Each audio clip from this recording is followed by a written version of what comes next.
नाजरीन, आज की एक ताज़ा तरीन खबर आपको सुनाने जा रहा हूँ। पाकिस्तान के एक निजी टीवी ने दावा किया है कि अमेरिका के नौ मुंतखब सदर जो बाइडन ने सदारती हल्फ बर्दारी तकरीब में शिरकत के लिए पाकिस्तान में सिर्फ 2 शख्सियात को दावतनामे भिजवा दिए हैं।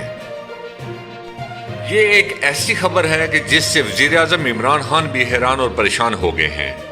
निजी टीवी ने अपनी रिपोर्ट के मुताबिक बताया है कि कांग्रेस में जो बाइडन के इलेक्टोरल वोटों की तौसीक के बाद तकरीब हल्फ बर्दारी में जो 20 जनवरी को होगी, उसमें शिरकत के लिए दुनिया भर में दावतनामे भिजवाए जा रहे हैं।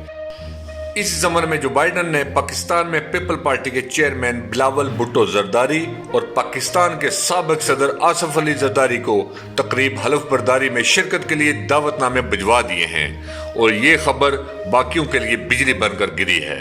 याद रहे कि कांग्रेस पर इलेक्टोरल वोटों की तौसीक के लिए जारी इजलास पर ट्रंप के हामियों ने दावा बोल दिया था। कई घंटों की जद्दोजहद के बाद कांग्रेस का कब्जा छुड़ाया गया था और माइक पेंस की ज़ेर सदारत इजलास दोबारा शुरू किया गया था। सहाफ़ी वजाहत ने भी ट्विटर पे पैगाम जारी करते हुए कहा है कि आसफ जरदारी और बिलावल भुट्टो जरदारी को जो बाइडन की तकरीब में हल्फ बर्दारी में बुलाया गया है।